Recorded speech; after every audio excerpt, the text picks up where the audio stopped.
Hello दोस्तों, मैं अंकुर सिंह प्रयागी आप लोगों का एक बार फिर से स्वागत करता हूं आपके अपने चैनल एडिफाई विद प्रयागी पर यूट्यूब के प्लेटफॉर्म पे। आज हम लोग 3 जून 2020 की कुछ महत्वपूर्ण समसामयिक घटनाओं को यानी कि करंट अफेयर्स को पढ़ेंगे, समझेंगे एग्जाम पॉइंट ऑफ व्यू से। आइए शुरू करते हैं।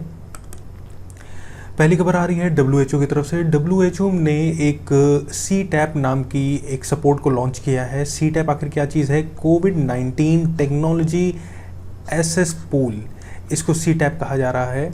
बात दरअसल ये है कि जितनी भी लो इनकम वाली कंट्रीज़ हैं, यानी कि जो डेवलपिंग फेज़ में हैं या फिर अंडर डेवलप्ड कंट्रीज़ हैं, ये भी तो पैंडमिक से इफेक्टेड होंगी, कोविड-19 के पैंडमिक से यानी इस महामारी से। तो यहाँ पे इलाज या यहाँ पे किसी तरीके की दवाइयाँ, ड्रग्स, मेडिसिन किस तरीके से ये डेवलप कर पाएंगे? इनके पास तो अगर इनकम ही नहीं है तो लगभग 30+ कंट्रीज़ ने, लगभग 37 के आसपास कंट्रीज़ ने और कुछ इंडिपेंडेंट पार्टनर्स ने यहाँ पे WHO के पास अपील करी और लगातार अपील करते चले आ रहे थे काफ़ी समय से, और इस अपील को WHO ने मान लिया और वहाँ पे WHO ने बोला है कि वो पूरी तरह से सपोर्ट करेंगे, मतलब कि संस्था ने बोला है कि पूरी तरह से सपोर्ट करेंगे कि कोई भी अगर मेडिसिन या यूज़फुल मेडिसिन या ड्रग्स या एक तरह से कहा जाए कि वैक्सीन अगर तैयार हो जाती है तो उसका जो पेटेंट होगा उसे जनरल कर दिया जाएगा, उसे पब्लिक कर दिया जाएगा। यानी कि यहाँ पे ये चीज़ नहीं हो पाएगी कि फार्मास्यूटिकल्स जो ग्रुप्स होंगे या कंपनीज़ होंगी वो किसी आड़ में आकर के, पेटेंट की आड़ में आकर के वो यहाँ पे पैसे वसूलें और माला माल बन जाएं। क्योंकि देखिए इस वक्त वैक्सीन को खोजने की दौड़ बहुत ज़्यादा है और इस वक्त बहुत तेज़ी के साथ इस चीज़ को देखा जा रहा है, इस पर रिसर्चेस चल रही हैं, लैब्स में रातों दिन काम चल रहा है।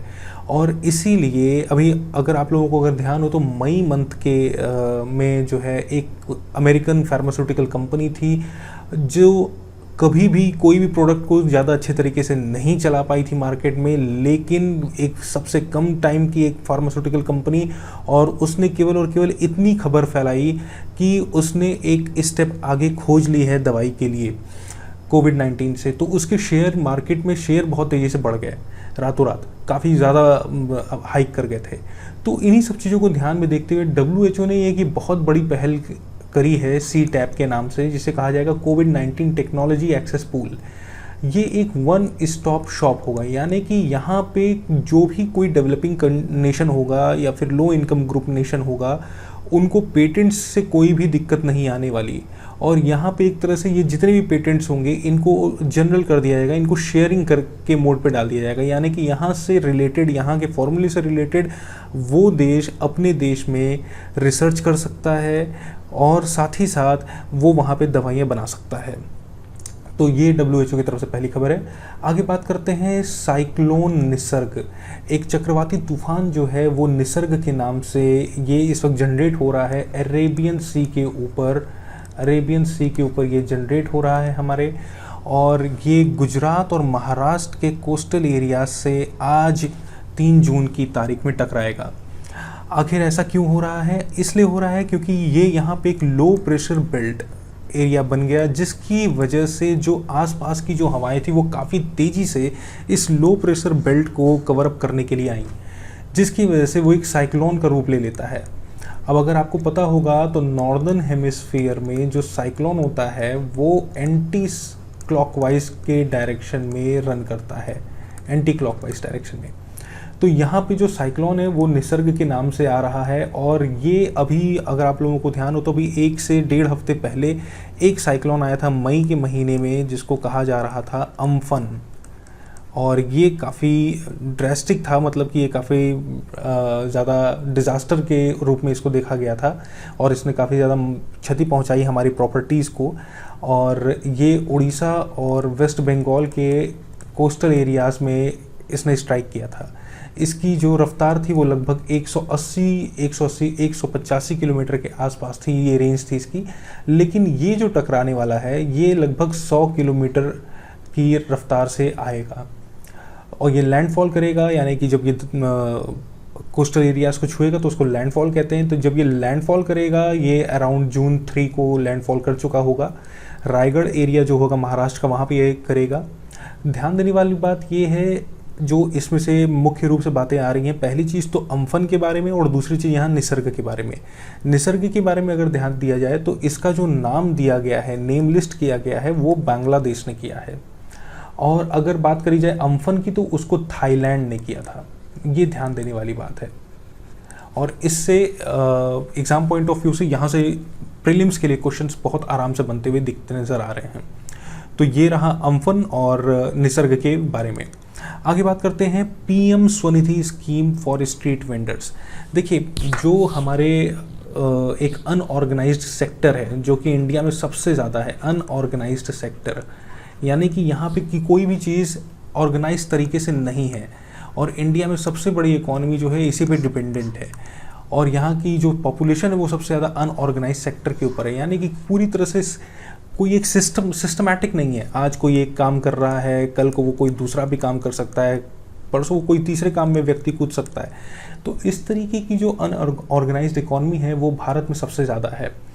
तो यहाँ पे प्रधानमंत्री नरेंद्र मोदी ने आत्मनिर्भर भारत योजना के तहत जो 20 लाख करोड़ की जो योजना है उसके तहत एक स्कीम की शुरुआत करी है, जिसे पीएम यानी प्रधानमंत्री स्ट्रीट वेंडर्स आत्मनिर्भर निधि के नाम से जाना जा रहा है। ये एक तरीके का माइक्रो क्रेडिट स्कीम है। यानी यहाँ पे जो मूल्य होगा इस स्कीम के अंतर्गत, यानी जो पैसा प्रोवाइड किया जाएगा, जो अमाउंट प्रोवाइड करी जाएगी, वो बहुत न्यूनतम होगी, 10,000 रुपये के आसपास होगी।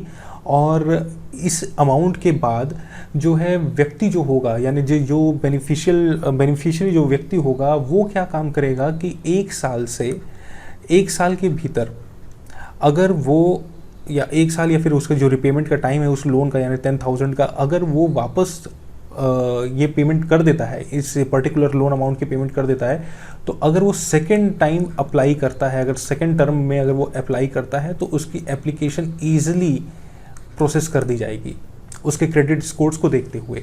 ये एक बहुत अच्छी चीज़ है, क्योंकि ये अभी मार्च 2022 तक लगातार चलेगा। और इस बीच में अगर मान लीजिए कि अगर किसी को अगर ज़रूरत पड़ती है, 2 साल का पीरियड है, इसमें अगर ज़रूरत पड़ती है तो फिर से उसको एक बार ये गवर्नमेंट की तरफ से ये लोन की फैसिलिटी दी जाएगी। यहाँ पे जो इंटरेस्ट अमाउंट है वो लगभग 7% के आसपास रखा गया है। तो यहाँ पे अगर कैपिटल लोन की बात करी जाए तो वो 10,000 है, प्रिंसिपल अमाउंट जो है इंटरेस्ट जो है वो 7% है। और देखा जाए तो मंथली इंस्टॉलमेंट भी दे सकता है, या तो फिर अगर समय से पहले पे करता है व्यक्ति तो उसको सेकेंड टर्म में ईजिली लोन मिल जाएगा। यहाँ पे ध्यान देने वाली बात यह है कि किसी भी तरीके की कोई गारंटी नहीं ली जाएगी लोन देने के लिए, यानी किसी भी तरीके की कोई प्रोसेसिंग चार्ज नहीं, किसी तरीके का कोई जो है आपको सिक्योरिटीज़ नहीं देनी है बैंक्स को या फिर पर्टिकुलर जो इंस्टीट्यूशंस जो लोन प्रोवाइड कर रहे हैं।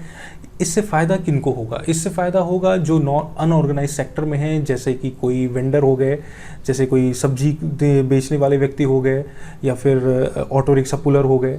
इस तरीके के जितने मतलब कि इकोनॉमी का हिस्सा होते हुए जितने लोग हैं, जितनी बड़ी पॉपुलेशन है, ये उन लोगों के लिए बेनिफिशियरी है। गवर्नमेंट इसमें अप्रॉक्सीमेटली फ़िलहाल शुरुआत में 5,000 करोड़ रुपीज़ एक्सपेंड करने की बात कर रही है। आगे चलते हैं किसान क्रेडिट कार्ड की ओर। किसान क्रेडिट कार्ड में देखा जाए तो डेयरी फार्मर्स के लिए 1.5 करोड़ किसान क्रेडिट कार्ड्स बांटे जाएंगे, यानी कि 1.5 करोड़ किसानों को जो कि डेयरी इंडस्ट्रीज से जुड़े होंगे उनको ये बांटे जाएंगे। ये 1 जून की शुरुआत हुई थी, और 1 जून को अगर ध्यान दिया जाए तो वर्ल्ड मिल्क डे है। तो 1 जून की इसकी शुरुआत की गई और 1.5 करोड़ डेयरी फार्मर्स को ये लोन बांटे क्रेडिट कार्ड्स माफ़ कीजिएगा किसान क्रेडिट कार्ड्स बांटे जाएंगे, केसीसी। देखिए, जो पहला फेज़ होगा, जो गवर्नमेंट इसको पहला फेज़ कवर करेगी, वो अभी किसानों को फोकस कर रही है, जिसमें 1.5 करोड़ किसान होंगे। और अप्रॉक्सीमेटली जो यूनियन है किसानों का, माफ़ कीजिएगा ये जो डेयरी फार्मर्स का, जो डेयरी प्रोडक्ट्स की इंडस्ट्री से जुड़े हुए हैं, वो लगभग 1.7 करोड़ के आसपास है। तो फर्स्ट फेज़ में 1.5 करोड़ लोगों को कवर किया जाएगा। इससे क्या होगा कि जो भी अमाउंट होगा, जो पर्टिकुलर जो भी केसीसी से जो भी जिसको अमाउंट मिलेगा, वो उसको क्रेडिट लिमिट्स के अंतर्गत मिनिमल इंटरेस्ट के दौरान वो उनको पे कर सकते हैं गवर्नमेंट को। देखिए, किसान क्रेडिट कार्ड इसी तरह से होता है कि 5 साल के लिए, 7 साल के लिए, 8 साल के लिए, जिस तरीके से उसको किसान गवर्नमेंट ने अप्लाई करवा रखा है, वो पर्टिकुलर क्रेडिट के तौर पे किसान जो है पहले गवर्नमेंट से ले लेगा और इंटरेस्ट के तौर पे वो उसको पे कर देगा। तो यहाँ पे है KCC particulars gets the amount accordingly to their credit limits, जैसे कि किसान की पे करने की लिमिट होगी उसके अनुसार उसको मिलेगा विद इन मिनिमल इंटरेस्ट, और उसको कम से कम इंटरेस्ट के साथ वो गवर्नमेंट को फिर वो वापस दे सकता है। तो ये हो गया हमारा किसान क्रेडिट कार्ड। आगे हम लोग बात करते हैं अल्ट्रा स्वच्छ डिसइंफेक्टेंट डेवलप्ड बाय डीआरडीओ। देखिए इस लॉकडाउन के पीरियड में, इस कोरोना पैंडेमिक के पीरियड में डीआरडीओ जैसी संस्था जो हमारे देश की, उसने बहुत अच्छे तरीके से काम किया। नेशनल इंस्टीट्यूट ऑफ वायरोलॉजी जो कि पुणे में है, उसने बहुत ज़बरदस्त तरीके से काम किया और अभी भी कर रही है लगातार। तो यहाँ पे देखिए डीआरडीओ अभी रुका नहीं है और एक और डिवाइस को उसने डेवलप कर लिया है जो कि डिसइंफेक्टेंट है, और वो डिवाइस यहाँ आपके सामने यहाँ पे इमेज में दिख रहा होगा कि ये वो डिवाइस है जो कि डिसइंफेक्टेंट के रूप में है, और इसका नाम है अल्ट्रा स्वच्छ। अल्ट्रा स्वच्छ क्या है? ये एक तरीके से गैस के ऊपर काम कर रहा है ये डिसइंफेक्टेंट, और वो गैस का नाम है ओजोन। ओजोन अगर हम बात करें तो O3, ये बहुत ही अनस्टेबल गैस होती है, हाईली अनस्टेबल गैस, और अगर ये 15 से 20 सेकंड के लिए भी अगर ये खुले में अगर रह जाए तो ये ऑक्सीडाइज हो जाती है, ऑक्सीडाइज हो जाती है और ये ऑक्सीजन में कन्वर्ट हो जाती है। इसलिए यहाँ पे इस गैस को यूज़ किया गया है एज जितने भी हमारी वाइड रेंज के मटेरियल्स हैं, जैसे पीपीई किट्स हैं। देखिए पीपीई किट्स को क्या है कि एक बार यूज़ कर लिया उसके बाद उसको हटा दिया गया, फिर उसको दोबारा यूज़ नहीं किया जाएगा, फिर नई पीपीई किट वो पर्टिकुलर नर्स, मिडवाइफ्स या फिर डॉक्टर्स यूज़ करेंगे या हेल्थ वर्कर्स हमारे यूज़ करेंगे। तो ऐसे में पीपीई किट्स भी यहाँ पर रिन्यूड हो जाएंगी या उनको हम फिर से दोबारा यूज़ कर सकते हैं इस अल्ट्रा स्वच्छ इक्विपमेंट के द्वारा। यहाँ तक कि हमारे फैब्रिक्स जो होंगे, हमारे जो क्लोथिंग्स होंगी, हमारे जो घर के छोटे मोटे इक्विपमेंट्स होंगे, हम उनको भी एक तरह से डिसइंफेक्टेंट कर सकते हैं। तो ये डीआरडीओ ने इस चीज़ को डेवलप किया है अल्ट्रा स्वच्छ के नाम से, और ये प्रीलिम्स के लिए इंपॉर्टेंट हो सकता है। आगे बात करते हैं, दिल्ली गवर्नमेंट ने फिलहाल लॉन्च किया है दिल्ली कोरोना ऐप। अब दिल्ली कोरोना ऐप क्या चीज़ है? जाहिर सी बात है कि ये किसी कोरोना पैंडेमिक से ही रिलेटेड होगी। तो बात ये है कि दिल्ली में इस वक्त आज 3 जून तक जो है लगभग 20,000 केसेस हो चुके हैं, दिल्ली में पॉजिटिव केसेस आ चुके हैं, और दिल्ली में अब ये हो रही है कि धीरे धीरे स्थिति जो है वो ख़राब होती जा रही है। लेकिन अब दिल्ली में क्या है कि बेडिंग फैसिलिटीज़ के लिए अब ये हो रही है कि बेडिंग फैसिलिटीज़ कहाँ मिल पाएंगी, कहाँ नहीं मिल पाएंगी। इसकी वजह से दिल्ली गवर्नमेंट ने एक दिल्ली कोरोना ऐप को जारी किया है, जिसमें जो भी व्यक्ति होगा वो इन्फॉर्मेशन ले सकता है कि कहाँ पे कितनी वेकेंट हॉस्पिटल्स में बेड पड़े हुए हैं या बेड खाली हैं, और साथ ही साथ कौन सी वेंटिलेटर्स फैसिलिटीज़ किन हॉस्पिटल्स में मिल रही है वेकेंट बेड के साथ। तो ये एक दिल्ली कोरोना के नाम से इस ऐप के अंतर्गत हम आराम से इसको देख सकते हैं। आगे बात करते हैं, गवर्नमेंट प्रमोट कर रही है ऑर्गेनिक फार्मिंग को, यानी गवर्नमेंट ऑफ इंडिया जो है हमारे ऑर्गेनिक फार्मिंग को प्रमोट कर रही है। नीति आयोग ने इसकी शुरुआत की, इस इनिशिएटिव को, इस पहल को कह सकते हैं। देखिए बात यहाँ पे ये हो रही है ऑर्गेनिक फार्मिंग। ऑर्गेनिक फार्मिंग आखिर क्यों?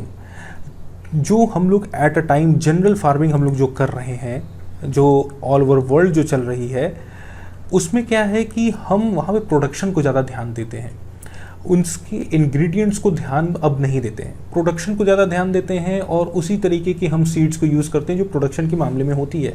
लेकिन यहाँ पे क्या हो गया कि ये जो हमारे कंटेंट्स हैं, हमारी जो न्यूट्रिएंट्स हैं, उनकी कमी हो रही है। तो पहली चीज़ तो उससे भी जो है हमारी शरीर की जो ज़रूरतें हैं वो पूरी नहीं हो पा रही है। देखिए व्यक्ति तब भी 2 रोटी खाता था, आज भी 2 रोटी खाएगा। तो ऐसे में अगर उसको हाईली न्यूट्रिएंट डाइट जो उसके पहले उस ज़माने की उसको रोटियों में मिलती थी वो ना मिल करके आज की गेहूं या आटे के हिसाब से अगर उसको मिले तो वो तो भरपूर नहीं हो सकती। पेट भरेगा लेकिन वो शरीर की ज़रूरत के अनुसार वो नहीं हो पाएगा फुलफिल। ऐसे में गवर्नमेंट ये कह रही है कि हमें फिर से उन सारी चीज़ों को जो हमारे पूर्वजों ने या हमारे पहले के लोगों ने यूज़ किया, ऑर्गेनिक फार्मिंग करी, ऑर्गेनिक कल्चर को अपनाया, हमें वो अपनाना चाहिए। और ये चीज़ अब वर्ल्ड लेवल पे बहुत तेज़ी से आ रही है। अगर बात की जाए वर्ल्ड में पहली ऐसी कंट्री, माफ़ कीजिएगा, पहला ऐसा देश जो है वो भारत में सिक्किम राज्य है। ये वर्ल्ड में भी पहला ऐसा प्लेस हो चुका है जो और टोटली फुल्ली 100% ऑर्गेनिक फार्मिंग करता है। यानी कि यहाँ पे उगाई हुई एक भी सब्ज़ी या एक भी फूल या एक भी अनाज का दाना वो टोटली ऑर्गेनिक फार्मिंग पे ही बेस्ड होता है।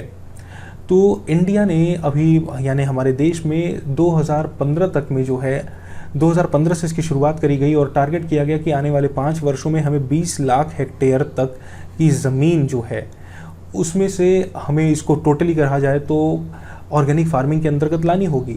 लेकिन अभी तक अचीव जो हो पाया है वो 8 लाख हेक्टेयर के आसपास हो पाया है, 8 लाख हेक्टेयर्स के आसपास। तो 8 लाख हेक्टेयर्स के आसपास हो पाया है, जिसमें एमपी पहले सोल रनर था, लगभग 1.4 लास्ट ईयर के डेटा के हिसाब से 1.4 लाख हेक्टेयर्स के आसपास ये पहुंच रहा था। लेकिन रिसेंटली आंध्र प्रदेश ने इसको सरपास कर लिया है और आंध्र प्रदेश अब टॉप सोल रनर हो चुका है। इसके बाद केरला आता है, हिमाचल प्रदेश आते हैं, जैसे तमाम प्रदेश आते हैं। तो ऑर्गेनिक फार्मिंग को प्रमोट करना चाहिए। आगे चलते हैं हम लोग सोडार ऐप। आखिर ये सोडार ऐप क्या चीज़ है? इसको गूगल ने बनाया है, लेकिन अभी इसको एंड्रॉयड के प्लेटफॉर्म पे नहीं डाला है, इसको वहाँ से उन्होंने दूर रखा है। अब ये क्या चीज़ है? ये सोशल डिस्टेंसिंग को लेकर के मेन फोकस किया गया है कि जिस तरीके से लॉकडाउन ऑल ओवर वर्ल्ड में धीरे धीरे खुल रहा है, तो जाहिर सी बात है कि इकॉनमी रन करेगी। अब जब इकॉनमी रन करेगी तो लोग जाहिर सी बात है निकलेंगे अपने घरों से, अपने जॉब्स के लिए जाएंगे, अपने बिजनेस के लिए जाएंगे।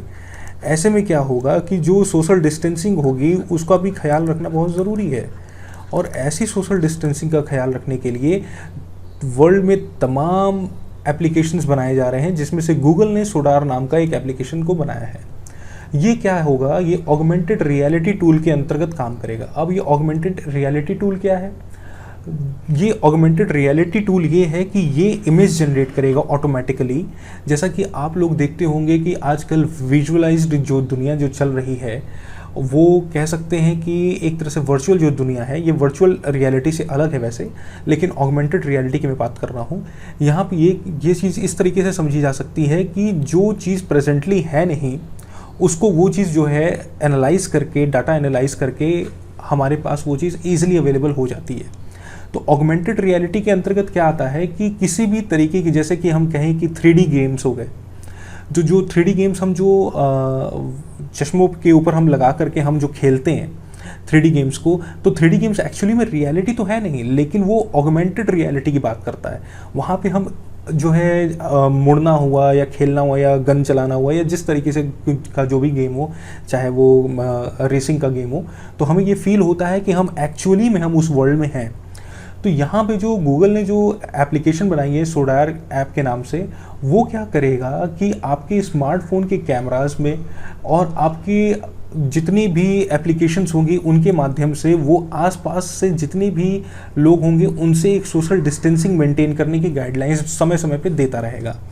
कि अगर एक पर्टिकुलर सर्कल के अंतर्गत अगर एक सोशल डिस्टेंसिंग का प्लेटफॉर्म अगर नहीं रहा, तो आपकी स्क्रीन जो है वो विजुअलाइज हो जाएगी, वो ब्लिंक करने लग जाएगी। तो ये किसकी तरफ से हो गया? गूगल की तरफ से। अब बात करते हैं इटली की। इटली की जब बात करेंगे तो इटली में एक ब्रेसलेट बनाया है गया है। ब्रेसलेट का नाम है आई फील यू। इसको बनाया है आईआईटी ने, माफ़ कीजिएगा, ये इंडियन इंस्टीट्यूट ऑफ टेक्नोलॉजी नहीं है, ये इटालियन इंस्टीट्यूट ऑफ टेक्नोलॉजी है।